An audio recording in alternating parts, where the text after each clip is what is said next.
సువార్త ఏంటంటే యేసు ప్రభువే కనుక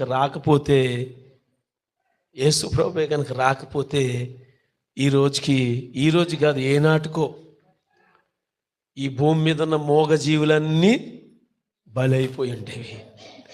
ఈ భూమి మీద ఉన్న మూగజీవులన్నీ అంతరించిపోయి ఉండేవి. మనుషుడు చేసిన పాపాలకి, ఒక్కొక్క పాపానికి ఒక్కో మూగజీవిని తీసుకెళ్ళి బలిచ్చినప్పుడు మూగజీవులు అంతరించిపోయి ఉండేవి.